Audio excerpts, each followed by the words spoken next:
Good morning and welcome back to my channel. আশা করছি আপনারা সকলে খুব ভালো আছেন। আমিও ভালোই আছি, সঙ্গে একটু কষ্টেও আছি।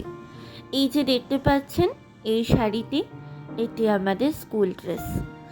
আজ শেষবারের মতো এই শাড়ি, এই ব্যাচে লাল গার্ডার, লাল ক্লিপে সেজে উঠব আমি স্কুলের ছাত্রী হিসেবে। রেডি হয়ে গেছি, কাঁধে ব্যাগ নিয়ে শেষবারের মতো স্কুলের ছাত্রী হিসেবে স্কুল ড্রেস পরে স্কুলে যাওয়ার জন্য। এই হলো আমার স্কুল, তারাসুন্দরী বালিকা বিদ্যা ভবন, যেখানে আমি কাটিয়েছি আমার ছোটবেলার দীর্ঘ 12টা বছর। এই স্কুলের আন্টিদের আদরে, স্নেহ এবং শাসনে বেড়ে উঠেছি আমি এবং আমার মতো আমার সকল বন্ধুরা। এই হচ্ছে সেই স্টাফ রুম, যেটা কিনা বর্তমানে খালি সামার ভ্যাকেশন চলার জন্য। আগে এই স্টাফ রুমে আসতে খুব ভয় হতো, আন্টিরা বকবে না তো। এখন তো আর বকবেই না, কারণ এখন যখন আসবো তখন আর স্কুলের স্টুডেন্ট হয়ে নয়, কোনো ভুল করিনি, কোনো অন্যায় কাজও করিনি। এখন আসবো প্রাক্তনী হয়ে। এখন শুধুই আন্টিদের ভালোবাসা পাবো।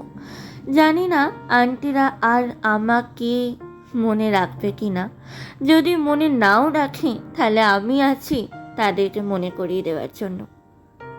এই স্কুলের প্রতিটা বেঞ্চে, প্রতিটা কোণে, এমনকি আমাদের ওই ছোট্ট খেলার মাঠটিতেও রয়েছে আমাদের অজস্র স্মৃতি, যেটা কিনা প্রত্যেক বছর আমরা আসবো সরস্বতী পুজোতে সেই কোনায় কোনায় লুকিয়ে থাকা আমাদের ওই পুরনো স্মৃতিগুলিকে উপভোগ করার জন্য।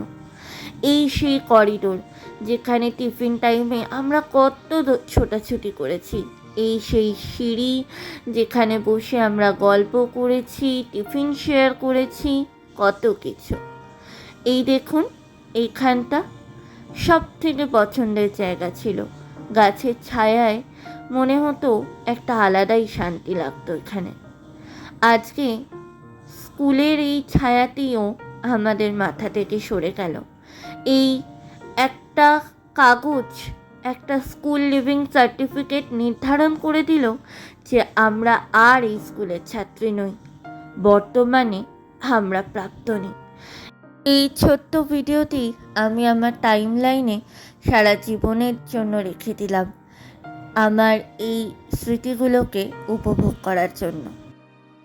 আর তার সঙ্গে রইল এই সুন্দর ছবিগুলি, যেগুলো কিনা আমার বন্ধুরা এবং আমরা সকলেই দেখতে পাবো, স্মৃতিচারণ করতে পারবো এই ছবিগুলোকে দেখে। এই ছবিগুলোকে সারা জীবনের জন্য রেখে দিলাম ইউটিউবের পাতায়। দেখতে দেখতে দীর্ঘ 12 বছরের এই পথ চলার আজ সমাপ্তি ঘটল। আজকের জন্য টাটা।